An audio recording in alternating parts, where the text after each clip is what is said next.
আসসালামু আলাইকুম বন্ধুরা, আজকে আসলে বৃষ্টির দিন। ঘরে নাস্তা বানানোর মতো তেমন কিছু নেই। তারপর হচ্ছে বাইরে যে যাব, বাইরে যাওয়ারও কোনো ওয়ে নেই, কেননা বাইরে প্রচুর বৃষ্টি। তো হঠাৎ করে ভাবলাম যে আসলে ঘরে কি বানানো যায়, ঘরে যে কিছু কোনো নাস্তা বানাবো তার সেরকম কোনো উপকরণও নেই। তো হঠাৎ করে মনে হলো যে আসলে আলু দিয়ে একটি পাকোড়া বানানো যায়। আমার ঘরে শুধুমাত্র আলু রয়েছে। তো চলুন আজকে আপনাদেরকে দেখাবো যে কিভাবে আলু দিয়ে পাকোড়া বানানো যায়। তো আলু দিয়ে পাকোড়া বানাতে হলে প্রথমে আমাদেরকে এভাবে কুচি কুচি করে কাটতে হবে।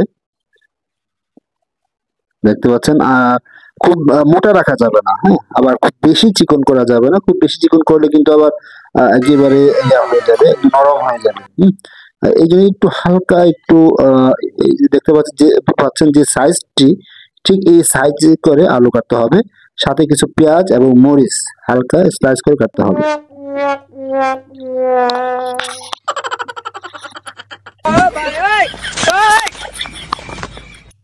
এভাবে হালকা করে, খুব বেশি নাড়াচাড়া করা যাবে না, হালকা করে আলুটাকে ধুতে হবে। তারপর ধোয়া শেষ করে সবগুলো একসাথে মিশাতে হবে। হলুদ পরিমাণ মতো, হ্যাঁ, কিন্তু খুব বেশি দেওয়া যাবে না। হলুদ দিব, তারপর দিব ধনিয়ার গুঁড়া পরিমাণ মতো,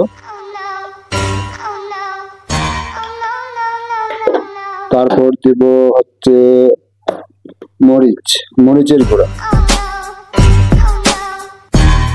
মরিচের গুঁড়া। জানি না কেমন হবে, একটু ভয় ভয় লাগছে যেহেতু আমি আপনাদের সাথে শেয়ার করছি। তারপর হচ্ছে মাংসের মশলা দিব একটু অন্যরকম একটি ফ্লেভার আসার জন্য। তারপরে একটু জিরার মশলা দেব, জিরার গুঁড়ো যেটাকে বলে জিরার গুঁড়ো। এই যে তারপর হচ্ছে একটু রসুন পেস্ট দিয়ে দিলাম। সবার শেষে আমরা এটাকে মাখানোর জন্য একটু আটা দিয়ে দেবো, অথবা আপনি যদি ময়দা থাকে ময়দার গুঁড়ো দিতে পারেন বা ময়দা দিতে পারেন। মোটামুটি আমার সবকিছু দেওয়া হয়ে গেছে, এখন আমি এটাকে সুন্দর করে মাখাবো। ও, আরেকটি জিনিস দিতে ভুলে গেছি, আমরা একটু লবণও দিব। লবণ দেওয়ার পরে আমার কাছে মনে হলো যে আসলে কর্নফ্লাওয়ারও দেওয়া উচিত, তো আমি একটু কর্নফ্লাওয়ার দিয়ে দিলাম। কর্নফ্লাওয়ারটা দেওয়ার উদ্দেশ্য হচ্ছে জিনিসটা যেন একটু মচমচা থাকে। তা আপনাদের বাসায় যদি থাকে তাহলে অবশ্যই দেবেন, আর যদি না থাকে তাহলে কোনো সমস্যা নেই, কর্নফ্লাওয়ার ছাড়াও আপনারা এটাকে দেখতে পারেন এই জিনিসটা, এই রেসিপিটা। এখন আমি সবগুলোকে একসঙ্গে মাখাবো।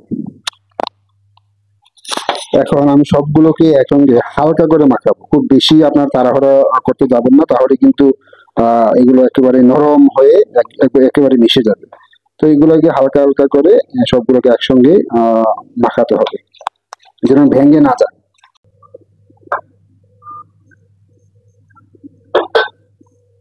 তারপর হচ্ছে এইগুলোকে এভাবে ডুবা তেলে ভাজতে হবে। আর আগুনের পরিমাণটা দিবেন মিডিয়াম, খুব বেশি পরিমাণে আগুন দেওয়া যাবে না এবং খুব বেশি কমও দেওয়া যাবে না। মিডিয়াম আগুন রেখে এভাবে ডুবা তেলে ধীরে ধীরে এটাকে ভাজতে হবে। তবে খেয়াল রাখতে হবে যেন পুড়ে না যায়। বন্ধুরা, এই যে দেখুন বানিয়ে ফেলেছি আলুর পাকোড়া। তো জিনিসটি আসলে খুবই সহজ একটি রেসিপি। যারা যারা ব্যাচেলার বাসায় আছেন, ব্যাচেলার থাকেন, আপনাদের জন্য এই জিনিসটি, এই রেসিপিটি খুব হেল্পফুল হবে। তো খুবই সুস্বাদু হয়েছে আশা করব। তো ঠিক আছে বন্ধুরা, ভালো থাকবেন, সুস্থ থাকবেন।